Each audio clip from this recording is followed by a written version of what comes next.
kubera ko ari amakuru ni igihuha bashyize ku rubuga. Nta muntu n'umwe wigeze n'uwo bavuga ntiyigeze yivuga. Numva rero ko sinasubiza ibihuha, namwe menye ko ari ibihuha. Kandi uwo munsi twabyumvise twagiye ikiganiro na RBA tuvuga kuri procedure gusa, ntabwo ugiye tuvuga tujya guterana amagambo n'itangazamakuru rishingiye ku bintu bita umwana. Ku muntu wese wabyaye ko umwana araryoha, mugani wa Rumaga, umwana araryoha cyane, ndetse uri umubyeyi ufite umwana niwe wabikumvisha neza ko umwana we rwose aba aryoshye, cyangwa se umuntu w'umupapa ubu ubasha kuvuga ati mfite umwana, kandi noneho umwana mfite mbasha no kumubonera ibimutunga. Ngira ngo rero niko Baba byari bimeze, success ye uburyo yarameze neza mu muziki, akanavuga ati mfite famille, nabyo tumeranye neza. Genda samuratsinze icyo ngukundiye uri umuntu mugabo, urugendo rwiza kandi urugendo ruhire. Reka nizere ko ibihe byawe bimeze neza cyane, ukurikira Urugendo Online TV mu Rwanda cyangwa se hanze y'u Rwanda. Imana ikomeze kuguha umugisha we, tubana muri rwa rugendo rwacu rwa buri munsi. Ibihe byawe nimba bitanameze neza, Imana yo mu ijuru ikwiyereke kugira ngo ejo n'ejo bundi tuzahore ibintu ari amashimwe gusa mu rugendo. Urugendo rurakomeje, ntago tugenda twenyine turi mu rugendo, tuba turi kumwe na Gift Restaurant. Ni restaurant iherereye mu mujyi wa Kigali, ngira ngo mumaze kubimenya ko ariho ahantu honyine ushobora gusanga amafunguro ameze neza cyane. Ku bakunzi ba buffet, buri munsi buffet bihari mu masaha ya lunch. Ku bakunzi ba promotion z'ibinyobwa ibihari rwose. Abantu bakunda twa pizza, abantu bakunda chicken, abantu bakunda pizza, ngira ngo ni kwa kabiri, buri wa kabiri ugura pizza imwe bakakongeza indi. Ntandi iri muri Gift mu nyubako ya Kigali City Tower, hejuru ya Tekino. Ruhagera ibintu biragenda neza cyane. Ngira ngo n'ubundi ku bakunzi bacu cyangwa se ku bantu badukurikira umunsi ku munsi, hari na service nziza twabashyiriyeho. Abantu bakeneye shooting cyangwa se bakeneye amafoto, abahanzi bakeneye gukoresha amavideo y'indirimbo, abahanzi bakeneye shooting cyangwa se amafoto, cyangwa se n'abandi bantu bakeneye gufotorwa amafoto meza agezweho, tubafitiye nyine ni Jerry Image. Ngira ngo muraza kutwandikira ku bantu bakeneye muri coverage z'ubukwe, abakeneye ko tubakurikiranira ibirori byabo bigiye bitandukanye, mujye mutwandikira kuri iyo nimero, ubundi ibintu bigende neza cyane. Uyu munsi urugendo rurakomeje. Nyine nitwa Sam Gakire, urugendo rukomeje, ndi kumwe na Jerry n'ubundi ku buhanga bujyanye nyine ni bijyanye n'amajwi ndetse n'amashusho. Ngira ngo uyu munsi ndagira ngo tuze kuganira n'ubundi, ngira ngo showbiz cyangwa se mu bintu twumva muri bijyanye na entertainment, no inshuro nyinshi dukunda kumva ibintu bikavugwaho, ndetse rimwe na rimwe hari n'ibihuha cyangwa se bikavugwaho nta proof zihari cyangwa nta sources z'iyo nkuru zihari, kugasanga umuntu mwaraje aravuze ati byagenze gutya. Ngira ngo ni byinshi dukunda kubona cyane cyane ku ma social media, YouTube, tukabona nk'umuntu araje aravuze ati operation runaka, tukabitega amatwi nyine akatubwira, ariko rimwe na rimwe ugasanga hari imwe ibintu nyine bitari neza cyane. Ngira ngo uyu munsi turi buze kugaruka kuri twibaze, mu minsi ishize nibwo umuhanzi Nemeye Platini cyangwa se Baba, umuhanzi watangiye umuziki mu itsinda rya Dream Boys, nyuma yo bakaza gutandukana na mugenzi we mujyanama Claude cyangwa se TMC, aho yerekezaga muri Leta Zunze Ubumwe za Amerika agiye gukomeza amashuri ye. Mugenzi we Platini yaje gusigara akora umuziki. Mu gihe rero Platini yasigaye akora umuziki, ndakeka ko ari umwe mu bahanzi bahagaze neza b'abagabo dufite mu Rwanda, bari kubikora neza cyane. Iminsi ishize nibwo uyu mugabo atari yorohewe, ngira ngo n'itangazamakuru cyangwa se na social media, aho abantu benshi bamwanditse inkuru, bamuvuze inkuru nyinshi cyane. Umuntu akibaza ngo ishyire mu mwanya we uburyo ameze. Nta wari ubizi, nta muntu wari uzi uko bimeze kuri Platini wavugaga ko umugore we bashakanye byemewe n'amategeko, Olivia yaba yaramutuburiye cyangwa se yaba yaramupfunyikiye akabyara umwana utaruwe. Ngira ngo iyo nkuru byaravuzwe cyane, nta muntu utabizi rwose hano mu Rwanda. Umuntu wese ukurikirana social media iyo nkuru arayizi. Nubwo inkuru yasakajwe cyane, ngira ngo mu binyamakuru, nyir'ubwite Platini nta kintu na kimwe yigeze abitangazaho. Kubivuga ko nyuma yuko hageze amakimbirane aza mu rugo iwe, yajyanye umwana kumupimisha. Ubwo ngira ngo mu Rwanda, nimba nibeshye muraza kumbwira neza, ikigo tuzi gifite ububasha n'ubushobozi bwo kuba cyapima mu bijyanye na DNA, ngira ngo ni Rwanda Forensic Laboratory. Ngira ngo yonyine niyo, sinzi nimba hari wenda ibindi bigo biri private bishobora kuba bibikora, ariko ngira ngo niyo tuzi neza ifite ububasha bwo kubikora hano mu Rwanda.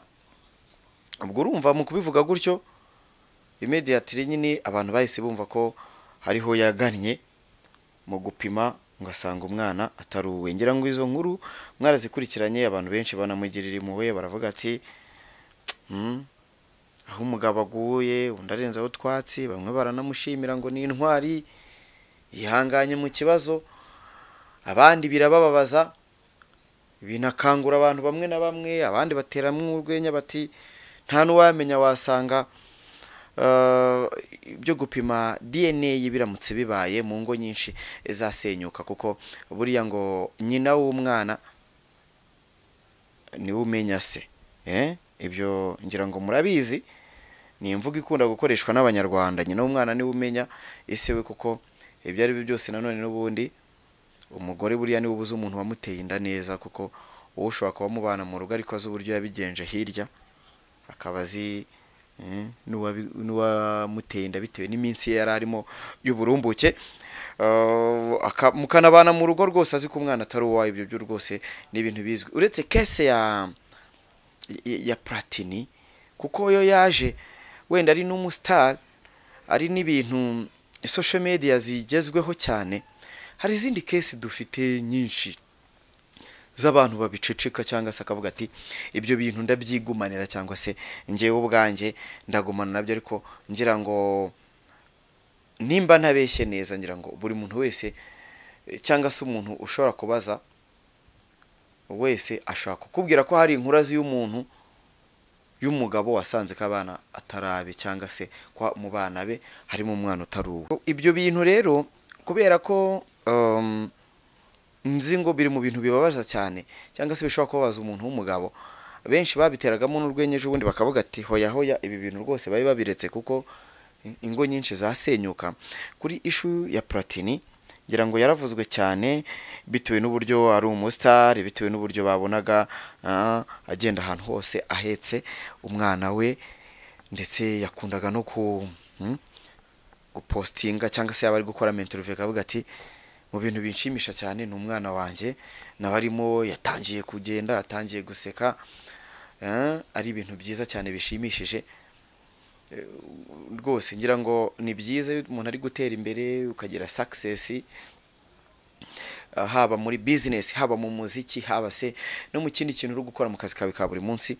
Ariko ngira ngo ikintu bita umwana, ku muntu wese wabyayazi ko umwana araryoha. Mugani wa Rumaga, umwana araryoha cyane, ndetse uri umubyeyi ufite umwana niwe wabikumvisha neza ko umwana we rwose aba aryoshye, cyangwa se umuntu w'umupapa ubu ubasha kuvuga ati mfite umwana, kandi noneho umwana mfite mbasha no kumubonera ibimutunga. Ngira ngo rero niko baba byari bimeze, success ye uburyo yarameze neza mu muziki, akanavuga ati mfite famille, nabyo tumeranye neza. Ni ibintu byari ibyo kwishimira, ni ibintu umuntu wese yakifuza umujene ko agira urugo nk'urugo yari afite. Ibyo byose bitari byasakara hanze. Ngira ngo rero ibyo bintu byose twirengagize ko ntago twigeze twumva umuntu bita Platini aza ku kinyamakuru cyangwa se akoresheje social media ariyo yose atangaza ibijyanye n'izo nkuru zamuvugwagaho. niba ari byo cyangwa se niba atari byo. Ngira ngo havuzwe byinshi wabanda ricecekera. Ari na Olivia umufasha wa Platini bashakanye byemewe n'amategeko, nawe ubwe nta kintu yigeze avuga, gusa kubakurikira social media ze yajya posting utuntu, ari ngingira ngo biri kuvugwa cyane kubamukurikira kuri social media ze, yigeze posting indirimbo ya Roriro n'umuhanzi we Burundi, indirimbo bita ngo bima amatwi bazavuga baruhe. Ya postinga gutuntu tumeze nk'uturi gusubiza abantu, ariko nta kintu nawe yigeze avuga muri social media. Ibyo bintu byose byarakomeje, abantu baravuga, urabizi ko nta mvura idahita. Ngira ngo inkuru ya Platini yaribaye nk'ituzaho, abantu babyibagiwe, babikinnyemo comedy, bamwe ati muvandimwe baba uraba hari utuntu wagiye utsimba ku ruhande cyangwa se wabaruje muri bwa buryo bwa Hakimi. Ngira ngo uwo n'umusore wabikinnyemo comedy nawe kari mu tuntu twa trendinze cyane. Ibyo ni ibintu byose byazaga rero, nkeka ko baba cyangwa se Platini numwe mu bagabo cyangwa se mu bantu navuga ko bari strong. Biriya bintu hari umuntu ushaka kuza akananirwa kubyakira cyangwa se akumva ko igisubizo ari kuza kuri social media kuvuga. Nta kintu yigeze atangaza rero, ari we ari n'umufasha we. Ibyo bintu biragenda bigeza n'ubu ngubu ari uko ibintu bimeze. Ngira ngo umunsi w'ejo nibwo ibintu rero, ngira ngo umuyobozi wa Rwanda Forensic Laboratory Karangwa Charles yabwiye abanyamakuru ko ibyavuzwe ku muhanzi Platini ku mwana ataruwe ari ibinyoma cyangwa se igihuha. Ati igihuha cyubahwe. Ngira ngo ku ma social media y'abantu bamwe na bamwe bari kugenda babishyiraho. Ngira ngo iyi ni inkuru ya ikinyamakuru bita yegob.com. Ngira ngo iyi nkuru ifite umutwe uvuga ngo igihuha cyubahwe. Ya nkuru yuko umwana wa Platini yasanze ataruwe bimaze kumenyekana ko ari ikinyoma cyambaye ubusa. Inkuru imaze amasaha make cyane iki kinyamakuru kiyanditse, iravuga ngo ya nkuru yuko umwana wa Platini yasanze ataruwe bimaze kumenyekana ko ari ikinyoma cyambaye ubusa. Mu mezi ashize nibwo ku mbuga nkoranyambaga zigiye zitandukanye hasakaye inkuru yuko Platini yatandukanye n'umugore we. Amakuru yavugaga ko batandukanye bapfuye, ko Platini yasanze umwana ataruwe. Ibyavuzwe ko Platini yagiye gupimisha umwana, yagiye gupimisha niba umwana ari uwe, ko yasanze atari uwe. Kuri ubu amakuru ahari mashya nuko Platini atigeze ajya gupimisha umwana ngo arebe nimba ari uwe. Umuyobozi wa Rwanda Forensic Laboratory Dr Karangwa Charles amaze kubwira abanyamakuru ko ibyavuzwe kuri Platini ko umwana atari uwe ari ibinyoma byambaye ubusa. Ngira ngo ibi ni ibintu umuntu wese agomba kwibaza, n'ubundi tukavuga ngo ntabwo Platini ubwe ku giti cye yigeze agira icyo atangaza, kimwe n'umugore we ntacyo yigeze atangaza. Ahubwo twibaze ngo iki kinyoma koko nimba ari n'ikinyoma cyavuye he? Ese hari amategeko ashobora guhana umuntu watangaje? Kuko iyi nkuru hari abantu bayitangaje kamemu, hari abantu bagiye bayitangaza bakanatanga ibimenyetso bakavuga ko hari n'abamubonye. Ngira ngo operasiyo zagiye zikorwa kuri YouTube, abantu barazumvishe, zigaragaza uburyo ibintu byose bimeze. Ukuri nta muntu n'umwe wari ukuzi, sibyo ko abakurikiranye n'imbuga nkoranyambaga nabo bashobora kuba baragendeye mu Kigali cyo kwemera ko ibyo ibivuzwe, mu gihe nyir'ubwite ataza kwivugira ukuri cyangwa se agira icyo abivugaho, bafashe ibyavuzwe. Ngira ngo iyi nkuru rero umuyobozi yavuze ko ubwe, ngira ngo hari na mashusho dufite rwose ari kuvuga ati reka kubera ko ariya makuru ni igihuha bashyize ku rubuga. Nta muntu n'umwe wigeze, n'uwo bavuga ntiyigeze yivuga. Umva rero ko sinasubiza ibihuha, nawe umenye ko ari ibihuha. Kandi uwo munsi twabyumvise, twagize ikiganiro na RBA tuvuga kuri procedure gusa, ntabwo ugiye tuvuga tujya guterera amagambo. Ngira ngo iyo video turaza kuyiha abantu muri iki kiganiro.